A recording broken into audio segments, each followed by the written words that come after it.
अपनी पढ़ाई पूरी करी तो हैदराबाद के मेयर को एक चिंता हुई कि हमारे यहाँ जो सीवर की पाइपलाइन है, वो सीवर की जो पाइपलाइन है बहुत ज़्यादा होती है, उससे मटेरियल जो है वो एवरीडे बहुत ज़्यादा प्रोड्यूस होता है।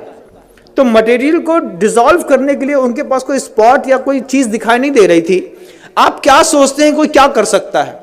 जब ये क्वेश्चन मेयर के दिमाग में खड़ा हुआ कि जो मतलब मैन का बायो प्रोडक्ट है, जो भी मल वगैरह निष्कासित होता है, तो सीवर कनेक्टेड कर दिया, सबके यहाँ के सेप्टिक टैंक हैदराबाद में अलग कर दिए। अब कनेक्टिविटी बना करके सीवर की पाइपलाइन से पूरे हैदराबाद का जो मल है वो एक जगह पर स्टोर होता था।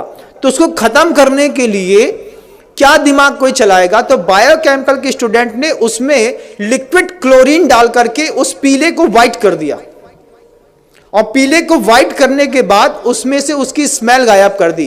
क्लोरीन NaCl, आपने अगर नमक का सूत्र सुना हो तो बंधुओं, मतलब सोडियम अलग होता है, क्लोराइड अलग होती है, NaCl2 ये उसका रासायनिक फॉर्म है। और जहां हम रहते थे पहले HGM, वहां पे Hukumchand jute mill and industries, और मतलब नमक से क्लोरीन बनाने का प्रोसेस वहीं पे होता था। लिक्विड क्लोरीन होती है, पाउडर फॉर्म में क्लोरीन होती है, गैस फॉर्म में क्लोरीन होती है, और सब अलग अलग चीज़ों में काम आती है। जो बांस के पेड़ होते हैं उसको साफ करने के लिए लिक्विड क्लोरीन काम आती है, जिससे आपका पेपर बनता है और जो बिल्कुल वाइट हो जाता है। तो वो बायोकेमिकल के जो स्टूडेंट हैं, वो बायोकेमिकल के स्टूडेंट ने पूरे के पूरे जो मल हैदराबाद के बाहर इकट्ठा होता था उसमें क्लोरीन को डाल करके मिक्सअप करके पीले से वाइट कर दिया। फिर जो वो पूरा एक पेस्ट के रूप में था उसको ड्रायर में डाल करके सुखा दिया, उसका पाउडर फार्मिंग कर दी। और सबसे बड़ी बात तो ये है कि कानपुर की गुटखा फैक्ट्रियों में बेच करके बड़ी बड़ी कंपनियों के गुटकों में पैक होकर के वो मल लोगों को पाउच में अंदर तक खिला दिया। ये ज्ञान के दुरुपयोग का युग है बंधुओं। आपको आश्चर्य होगा, लगता है ना कि हम जिस कंपनी का गुटखा खाते हैं ये तो बहुत फ्रेश है और बढ़िया है। जब आपको पता चले कि बायोकेमिक के स्टूडेंट की इतनी बड़ी करामात है कि उसने पूरे के पूरे मानव के बायो प्रोडक्ट को क्लोरीन डाल करके उसकी स्मेल हटा करके और उसको गुटके में मिला करके उसमें फ्रेग्रेंस मिला दिया। फ्रेग्रेंस का कारोबार कितना बड़ा है कभी आप सोच भी नहीं सकते, कुछ नहीं सोच सकते। और आपको तो खुलते ही साथ ही खुशबू आती है, एक तेज स्मेल।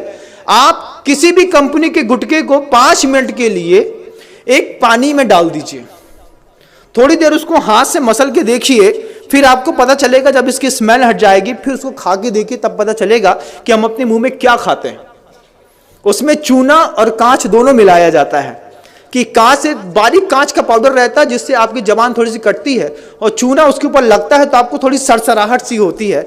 इसके चक्कर में आप बार बार माउथ फ्रेशनर के रूप में ऐसे पाउच के प्रोडक्ट खाते हैं। बायोकेमिक के स्टूडेंट ने पूरा का पूरा मानव मल उठा करके पाउचों में पैक करके कानपुर की गुटखा फैक्ट्री में जाकर के एक बार ऑब्जर्वेशन तो करिए बंधुओं, तब समझ में आएगा ये गुटखा खाने वाले लोग सुबह सुबह मानव का मल खा करके अपनी जिंदगी की शुरुआत करते हैं।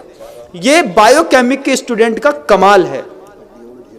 हड्डियों का ढेर मिलता है, दुनिया भर की चीजें मिलती हैं। स्मॉल स्केल इंडस्ट्रीज, 3 शब्द याद रखिएगा। क्या? स्मॉल स्केल इंडस्ट्रीज, ये 3 शब्द याद रखेंगे तब आपको पता चलेगा कि स्मॉल स्केल इंडस्ट्रीज के चक्कर में कैसे यूरिया से, साबुन से, शैम्पू से दूध बनाते हैं, कैसे सड़ी हुई चीज़ों से अच्छी पिज़्ज़ा बर्गर बनाते हैं और आपको खिलाते हैं। जो हमारे यहाँ का व्यंजन ही नहीं था वो सब हम आप खा रहे हैं, वो सब कुछ कर रहे हैं। ये स्मॉल स्केल इंडस्ट्रीज का कमाल है।